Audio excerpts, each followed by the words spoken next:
जैसे कि अनुच्छेद 47 के तहत मादक पेय पदार्थों पर प्रतिबंध आज भी नहीं लग पाया, जैसे आर्टिकल 48 के तहत जहां सरकार ने एक ओर दुधारू जीव जंतुओं के वध के निषेध के लिए कुछ महत्वपूर्ण कानून तो बनाए हैं, वहीं दूसरी तरफ सरकार के द्वारा कुछ महत्वपूर्ण ऐसे कानूनी प्रावधान भी किए गए हैं जिसकी वजह से उनके मनोबल को कमजोर नहीं किया जा सका। अतः सरकार को यह चाहिए कि समय के साथ साथ जो कुछ भी उसे निर्देश दिए गए हैं उन निर्देशों के पालन करने के लिए कुछ ठोस कानून की व्यवस्थाएं करें और उनका उल्लंघन करने पर कुछ दंड का भी प्रावधान करें। इस प्रकार से निदेशक तत्वों के द्वारा दिए गए जो निर्देश हैं उसे समय के साथ साथ प्रभावी बनाया जा सकता है, जो कि मूल अधिकार की भांति निदेशक तत्व भी व्यक्ति के विकास में सहायक सिद्ध होंगे। ये लिखना है।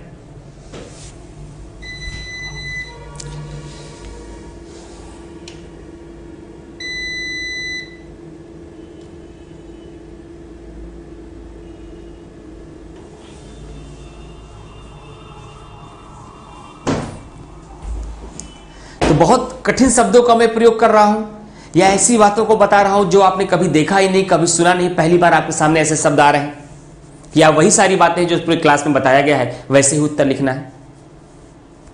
जाइए और की भी किताब मार्केट से खरीदिए और भी प्रीवियस ईयर के जहां क्वेश्चन मेंस की मिल जाए, जहां मॉडल आंसर मिल, और भी लीजिए, जरा पढ़िए कि सर जो पढ़ा रहे हैं क्या उत्तर इसके बाहर से लिख रहे हैं। सारी अच्छी अच्छी किताबें, बड़ी बड़ी किताबें और भी मार्केट में जो मॉडल आंसर है, गूगल, विकिपीडिया, क्या इसके बारे में उत्तर दे रहे हैं। तो आपको आएगा सर वही है, बस एक कला आ जाए लिखने की, बस एक कला आ जाए चीज़ों को बांधने की, एक कला आ जाए भाषा की प्रवाह की, एक कला आ जाए अपने शब्दों को भाषा के साथ प्रस्तुत करने की, सारा खेल हो जाएगा। मुश्किल कुछ भी नहीं है। इसका भी मॉडल आंसर आपको मिलेगा, उसको भी आप वहां से अच्छे से पढ़िएगा। जब मॉडल आंसर जाए एक एक उत्तर को 2 3 3 बार पढ़िएगा।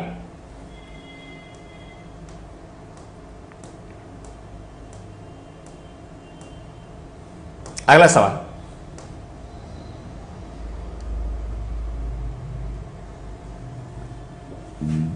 अगला क्वेश्चन क्या आया है? राज्य के नीति निर्देशक तत्वों को क्या महत्व है? राज्य के नीति निर्देशक तत्वों का क्या महत्व है? बताइए कि राज्य के नीति निर्देशक तत्वों के किन निर्देशक तत्वों को मूल अधिकारों की अपेक्षा प्रमुखता प्राप्त है। अब काम आ जाएगा ना वो मसाला, आर्टिकल 31B। अब आपको 50% आंसर यहां तक लिखना है, 50% आंसर यहां। 2 भाग है, 2 सवाल है इसमें। आपको अगर यह 8 नंबर पे क्वेश्चन आएगा तो 4 नंबर आपको यहां से मिलेगा, 4 यहां से मिलेगा। 12 का होगा 6 यहां से, 6 यहां से। जितना अच्छा यहां लिखेंगे तो 6 में 4 यहां पा जाएंगे, 6 में 4 यहां पा जाएंगे, तो 12 में 8 नंबर भी पा सकते हैं आप, अगर अच्छा उत्तर लिखेंगे। नहीं तो 5-6 पे रह जाएंगे। कैसे उत्तर लिखेंगे इसको, उसकी भी फॉर्मेटिंग करा देता हूं मैं।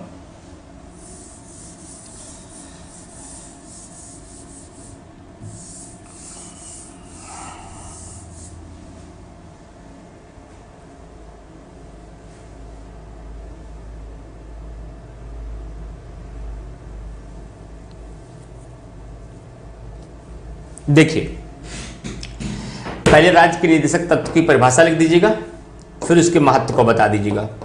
महत्व को बताते समय आपके कौन कौन से बिंदुओं की चर्चा करनी, जरा ध्यान दीजिए।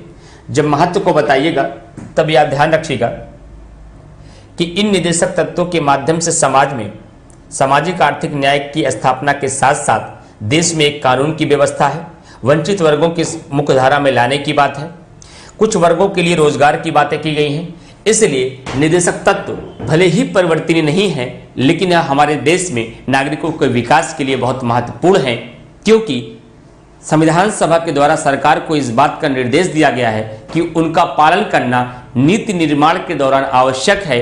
और इनके अंतर्गत अनुच्छेद 36 में क्या बात है, 37 में क्या बात, जो महत्वपूर्ण प्रावधान है, जहां अनुच्छेद 40 के तहत ग्राम पंचायतों के गठन की बात की गई है, जिससे प्रशासन का या राजनीतिक लोकतंत्र की स्थापना की बात आएगी। वहीं दूसरी ओर आर्टिकल 41 के तहत कुछ दशाओं में रोजगार के प्रावधान किया गया है, जहां सभी लोगों के रोजगार का प्रावधान करते हैं निर्देशक तत्व। वहीं महिलाओं के लिए प्रसूति सहायता और देश के भीतर कुटीर उद्योगों का विकास करके उसमें मजदूरों को भागीदार बनाने के लिए भी आर्टिकल 42 और 43 प्रावधान करता है।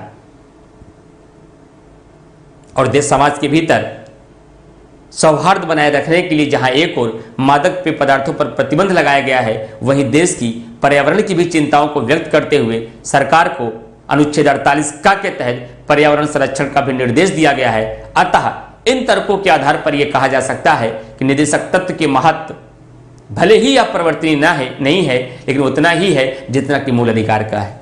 ये इसका इंपॉर्टेंस हो गया निदेशक तत्वों का। और इंपॉर्टेंस के बाद आप क्या बताएंगे?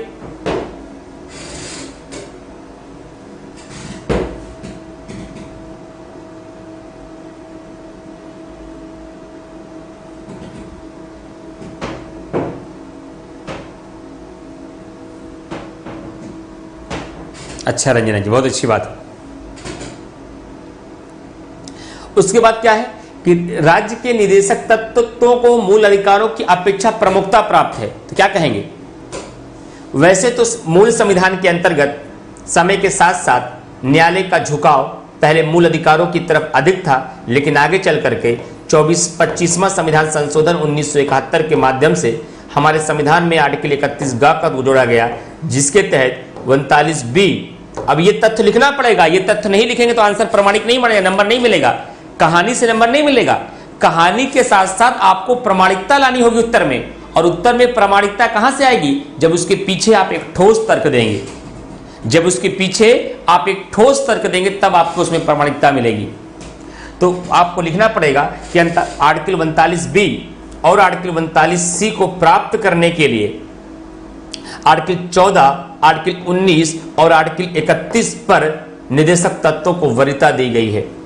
और आगे चल करके 42वें संविधान संशोधन पे माध्यम से पूरे निदेशक तत्वों को आर्टिकल 14 और 19 पर वरीयता प्रदान की गई।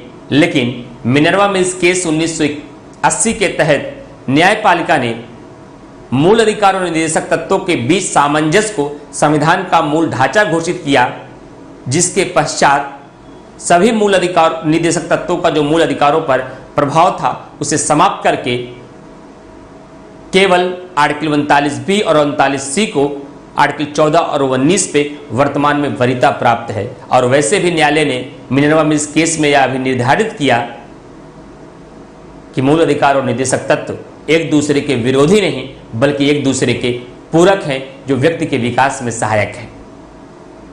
यही तो बताया था विवाद में, तो यही बात समझ में आई कि डीपीएसपी को कहां वरीयता मिलती है, वही पूछा है सवाल, तो यही पूछ रहा है ना कि बताइए कि राज्य की नीति के किन निर्देशक तत्वों को मूल अधिकारों की अपेक्षा प्रमुखता का मतलब प्रायोरिटी मिली है। प्रायोरिटी को हिंदी में प्रमुखता ही तो कहा जाता है, तो प्रमुखता कहां मिलती है? आर्टिकल 39B को मिलता है, आर्टिकल 39C को मिलता है। कहां मिलता है? आर्टिकल 14 के ऊपर मिलता है, आर्टिकल 19 के ऊपर मिलता है। लेकिन डायरेक्ट यही नहीं लिख देना है, थोड़ा भूमिका बना करके।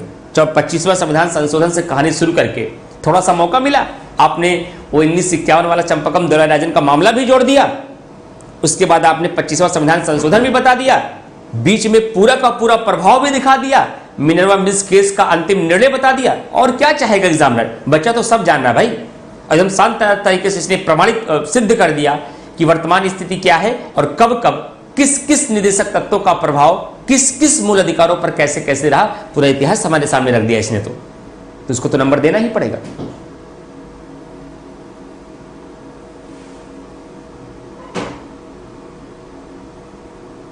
ठीक, तो मैंने 3 क्वेश्चनों की आपको फॉर्मेटिंग करा दी निदेशक तत्वों में, लेकिन प्रश्न मैंने आपको 6 दिए, मैं प्रश्न दिखा दे रहा हूं, इसको नोट कर लीजिए जब तक ये न मिले, ताकि आप लोग उत्तर उसका लिख पाए। मैं प्रश्न दे रहा हूं, 3 प्रश्न ये हो गए, और जब तक मैं समझाता रहता हूं प्रश्न नोट कर लिया करिए आप लोग। और कुछ प्रश्न दे रहा हूं, उसको नोट कर लीजिए, खुद से लिखिएगा इसको आप, क्योंकि ज्यादा बताएंगे तो आप विकलांग होते जाएंगे, सब हमारा ही सहारा ढूंढेंगे हर प्रश्न में। दिमाग खुद भी चलाइए। अगला क्वेश्चन आप नोट करिए, अगला क्वेश्चन आप नोट करिए। और अगला प्रश्न क्या है, मैं साइड हो जा रहा हूं, कि राज्य के नीति निर्देशक तत्वों की संवैधानिक स्थिति क्या है। फिर देखिए वैसा ही सवाल है, पहला हिस्सा आप पहले ही पढ़ चुके हैं। इस प्रश्न का जो पहला हिस्सा है इसके बारे में चर्चाएं पहले ही हो चुकी है हमारी आपकी। प्रश्न नोट करिए आप लोग कि राज्य के नीति निर्देशक, उस पर रा नहीं लगा है, टाइपिंग मिस्टेक है, निदेशक होता है। राज्य के नीति निर्देशक तत्वों की संवैधानिक स्थिति क्या है, क्वेश्चन मार्क। 1975-77 के आपातकाल के पश्चात न्यायपालिका ने किस प्रकार इसका अर्थ निर्णय दिया है? इसका अर्थ का निर्णय दिया है तो मैंने बताया वही वाली बात लिखनी है। 1980 के मिनर्वा मिल्स केस वाली बात लिखनी है। उस मिनर्वा मिल्स केस वाली उस बात को बता दीजिएगा कि न्यायपालिका ने इसे मूल अधिकार निर्देशक तत्वों के बीच सामंजस्य को मूल ढांचा घोषित कर दिया, लेकिन फिर भी आर्टिकल 39B और 39C को आर्टिकल 14 और 19 पर वरीयता प्रदान किया है। 77 के बाद यही प्रावधान आता है। और पहले हिस्से में आप बता दीजिएगा राज्य के नीति निर्देशक तत्वों की संवैधानिक स्थिति क्या है। क्वेश्चन नोट कर लिया आप लोगों ने? जल्दी से थंबनेल करिए, फिर दूसरा प्रश्न लिखाते हैं। यह आपका होमवर्क है, इसको खुद से लिखना है। आपको खुद से लिखना है ये सारी बातें।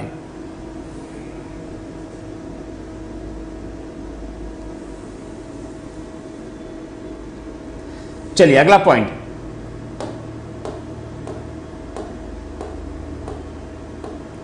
एक क्वेश्चन और नोट करिए। राज्य के नीति निर्देशक तत्वों पर बढ़ता हुआ उच्चतर फोकस, बढ़त नहीं बढ़ता हुआ, मतलब समाज के भीतर या राज्य के भीतर नीति निर्देशक तत्वों की जरूरतें किस प्रकार से बढ़ती जा रही हैं उसको आपको बताना है। राज्य के नीति निर्देशक तत्वों पर बढ़ता हुआ उच्चतर फोकस,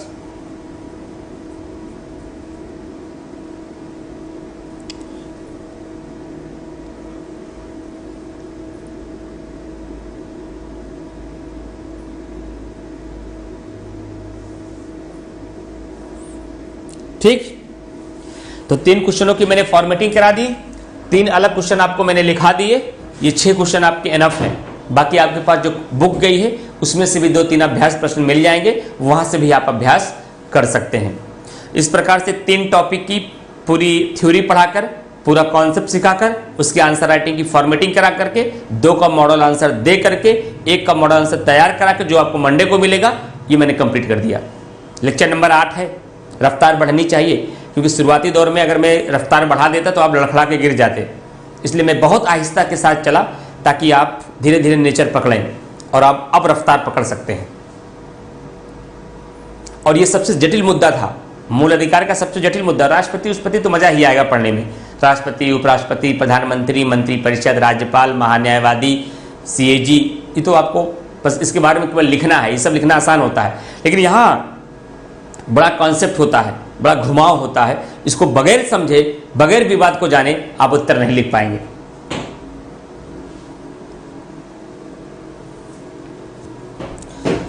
अब अगले टॉपिक पे हम बढ़ेंगे, फंडामेंटल ड्यूटीज, मौलिक कर्तव्य।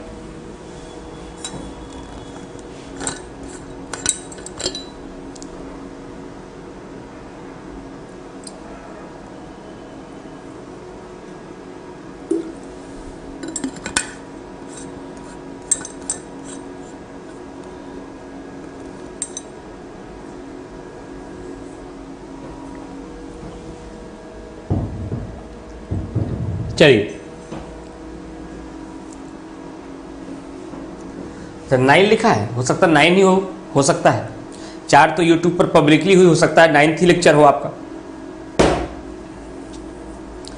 क्योंकि मेरी पॉलिटी की क्लास आपके साथ 50 घंटे की है, ये 18वां घंटा चल रहा है। फिर अगर 9वां लेक्चर है तो 50 घंटे की क्लास है मेरी साथ, आपके साथ। हाँ, कल क्लास रखने की इजाज़त नहीं है, कल थोड़ा सा मैं भी फ्री रहूँगा, कुछ थोड़ा बहुत भी। कल की क्लास शायद आपको मैसेज जाएगा, लेकिन मैं अभी कोई यहाँ अनाउंस नहीं कर रहा हूँ, लेकिन 80% संभावना है कल क्लास नहीं रहेगी। आपको नोटिस जाएगी, मैं अभी बोलता हूँ अमरीश जी को तो आपको नोटिस भेजी जाएगी। कल की क्लास में रहूँगा नहीं, तो कल मुश्किल है क्लास लेना आपकी, ठीक है।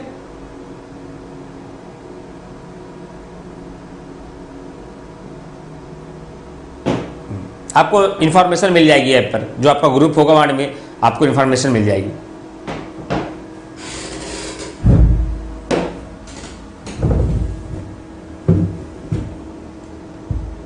चलिए, थोड़ा सा आप मुझे टाइम दीजिएगा, तो आपको मैं कुछ और स्लाइड मुझे लगानी पड़ेगी।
चलिए, अब आपका एक छोटा सा टॉपिक है फंडामेंटल ड्यूटी। बहुत छोटा सा टॉपिक है। मूल अधिकार को एक आर्टिकल पढ़ने में जितना समय लगता है उतने मूल कर्तव्य हो जाता है आपका। चलिए तैयार हो जाइए फंडामेंटल ड्यूटी पढ़ने की। पहले मैं अपने तरीके से समझाता हूं।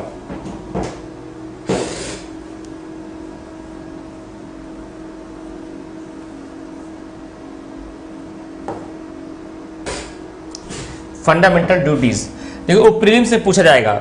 सुशील यादव जी, मैंने प्रीलिम्स क्लास में पढ़ाया भी है, वो प्रीलिम्स से पूछा जाता है। निम्नलिखित में से कौन कौन सा आर्टिकल गांधीवादी विचारधारा के तहत है, कौन कौन से समाजवादी विचारधारा के तहत है, कौन कौन सी उदारवादी विचारधारा के तहत है। वो जो निदेशक तत्वों का क्लासिफिकेशन किया गया ना, वो प्रीलिम्स का हिस्सा है, वो मेंस में नहीं पूछा जाता है। और प्रीलिम्स से मैंने पढ़ाया भी है, पूरा बांट करके पूरा फ्लो चार्ट में मैंने पढ़ाया है। ये गांधीवादी आर्टिकल विचारधारा के निदेशक तत्व हैं, ये समाजवादी, ये आपके उदारवादी। ठीक भैया सुशील जी?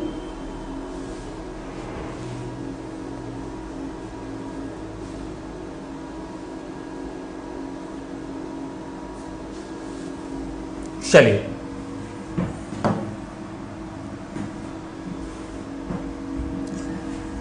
मूल कर्तव्य।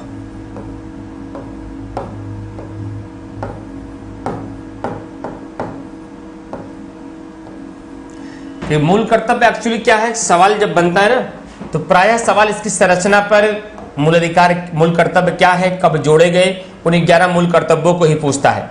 कभी कभी इसकी विशेषता पूछ सकता है।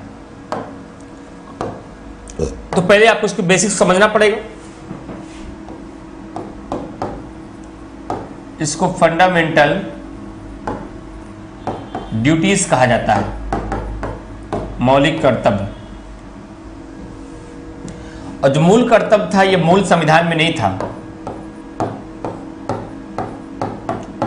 मूल कर्तव्य जो था और मूल संविधान में नहीं था। अच्छा, आपका अगर साथी कोई आपसे मशवरा ले, यार ये बताओ मेंस की क्लास ज्वाइन करना है, हम ज्वाइन कर लें, तो उसको पहले मशवरा यही दीजिएगा कि अगर पॉलिटी आती हो अच्छे से या जीएस अच्छे से पढ़ा हो एक बार, तब तो ज्वाइन कर लेना। नहीं तो अगर आप नहीं पढ़े हो तो पहले जाकर प्री का क्लास ज्वाइन करो और प्री के साथ मेंस का ज्वाइन करो। जो टॉपिक प्री का पढ़ो वही टॉपिक जाकर वहां मेंस का करो। इस क्रम में आगे चलेंगे तो प्री मेंस एक साथ समझ में आएगा। लेकिन अगर बेस एकदम गड़बड़ है तो मेंस में दिक्कत आएगी, ये ध्यान रखिएगा।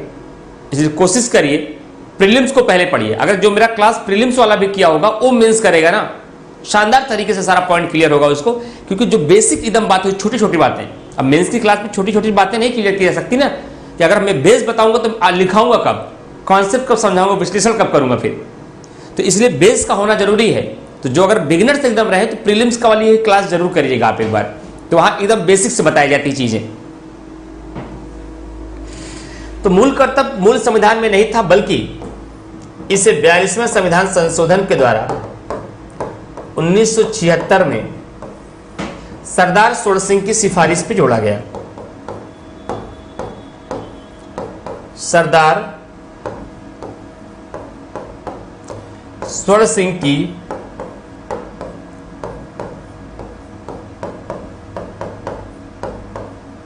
सिफारिश पर जोड़ा गया।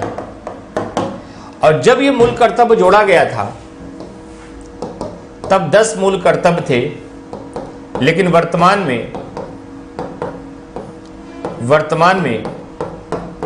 11 मूल कर्तव्य हैं। और ये 11वां मूल कर्तव्य 86वां संविधान संशोधन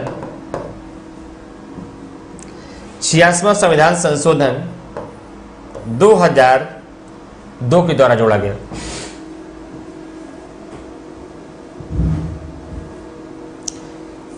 यह इसकी बेसिक बात है। यह मूल संविधान में नहीं था, बाद में सरदार स्वर्ण सिंह की सिफारिश पर इसे 42वें संविधान संशोधन के माध्यम से जोड़ा गया और इसे हमारे संविधान के भाग 4 का नाम का एक नया भाग भी जोड़ना पड़ा। इसके लिए भाग 4 का नाम का एक नया भाग जोड़ा गया और भाग 4 का के अंतर्गत इसे आर्टिकल 51 का में रखा गया। ये तो बेसिक बात है, एकदम बिल्कुल वनडे लेवल वाली, फिर सिविल के प्रीलिम्स वाली। अब मैं आपको गहराई में लेकर चलता हूं मेंस की दुनिया में। सवाल उठता है कि क्या दुनिया में और भी किसी संविधान में मूल कर्तव्य की व्यवस्था थी? या नहीं? तो मेरा जवाब तो यही होगा, किसी भी लोकतांत्रिक देश में मूल कर्तव्य की कोई व्यवस्था नहीं थी।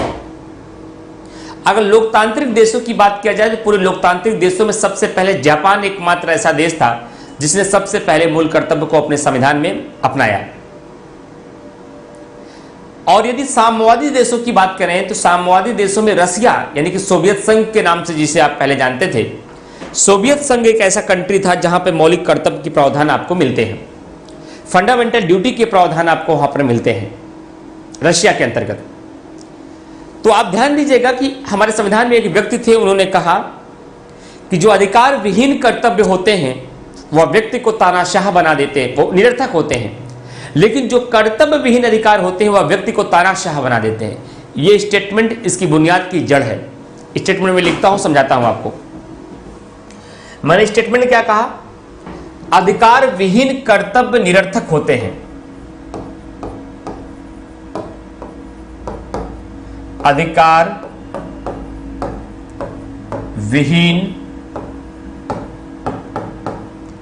कर्तव्य निरर्थक होते हैं।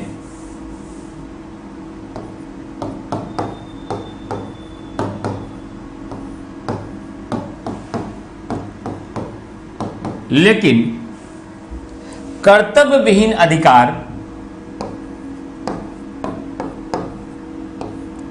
कर्तव्य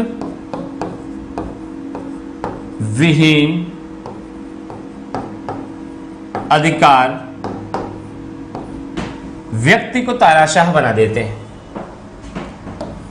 कर्तव्य विहीन अधिकार व्यक्ति को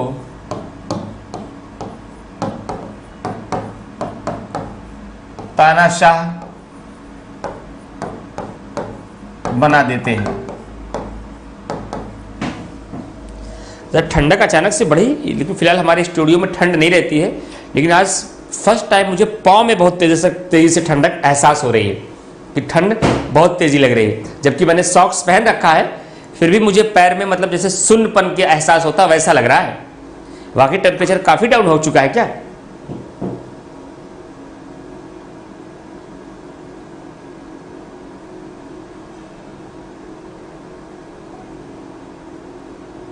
समझ नहीं पाया। अच्छा, फिर 4 पूछ रहे हैं। अच्छा ठीक है नीरज कुमार जी, जो भी आपसे पूछें, जो भी साथी हो, केवल मेंस की बैच पे नहीं, चाहे वो यूपीपीसीएस प्री का बैच हो, चाहे वो एनसीईआरटी का बैच हो जो सबसे महत्वपूर्ण बैच आपके लिए है, चाहे हिंदी का मेंस का बैच हो आरओ यारो का, चाहे समान हिंदी का जो 300 नंबर का मेंस आपके यूपीपीसीएस में आएगा उसका बैच हो, किसी भी बैच में एडमिशन लीजिए। आप हमारे कूपन कोड का यूज करिए। कूपन कोड सभी लोगों को पता होगा, नहीं पता होगा मैं एक बार फिर लिख देता हूं, GSW इमरान 5, GSW इमरान 5। इस कूपन कोड का यूज करिए और 5% का डिस्काउंट मिलेगा आपको। और कहीं भी किसी भी प्रकार का कोई दिक्कत हो आप बताइए, किसी भी प्रकार का कोई दिक्कत हो आप बताइए, मैं हूं आपके साथ, हमारे गाइडेंस में रहेंगे आप लोग। ठीक है, चलिए। तो ये शब्द का मतलब क्या समझ रहे हैं?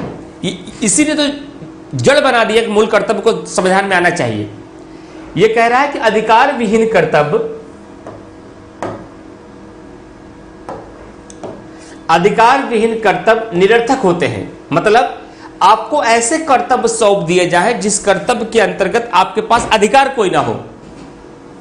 क्या ऐसा अधिकार किसी मतलब का है? ऐसा कर्तव्य किसी मतलब का है? मतलब अधिकार ना मिले और कर्तव्य बता दिया जाए। बड़ों का पैर छुओ, सुबह जल्दी उठो, बड़ों का कहना मानो, 4 घंटे पढ़ाई करो, अनावश्यक बाहर मत जाओ। कहा पापा फीस? कहा फीस नहीं मिलेगा। कहा पापा मेरा ड्रेस फट गया? कहा कुछ नहीं मिलेगा। बच्चा अपना अधिकार मांग रहा है तो कुछ नहीं दे रहे, कर्तव्य उसको बताए जा रहे हैं। क्या अधिकार विहीन कर्तव्य ठीक है? निरर्थक, कोई मतलब नहीं ऐसे कर्तव्य का। लेकिन कर्तव्य विहीन अधिकार, विहीन का मतलब होता है, ये नेगेटिव वर्ड है, ना होना।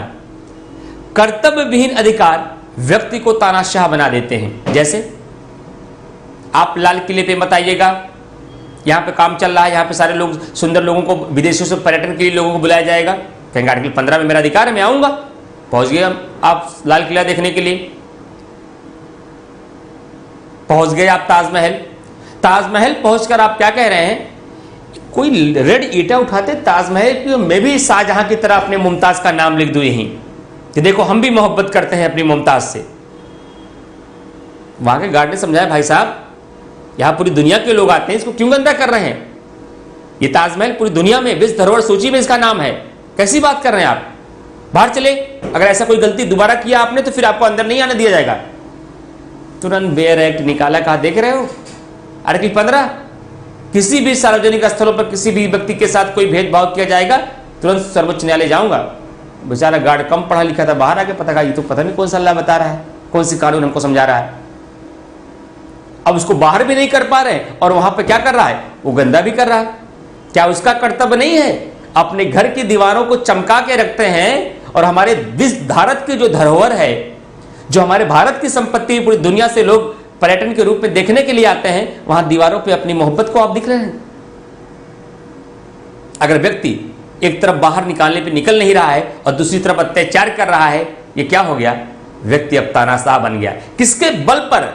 अधिकारों के बल पर, क्या ना होने पर, कर्तव्य को ना होने पर। अगर वो अपना कर्तव्य समझता कि देश की सामूहिक संपत्ति की रक्षा करना हमारी भी जिम्मेदारी है, तब अपना अधिकार भी स्वेच्छा से लेता और उसकी सुरक्षा भी करता। लेकिन अगर व्यक्ति अपना कर्तव्य भूल जाएगा, केवल अधिकारों की मांग करेगा, तो ऐसे अधिकार व्यक्ति को तानाशाह बना देगा।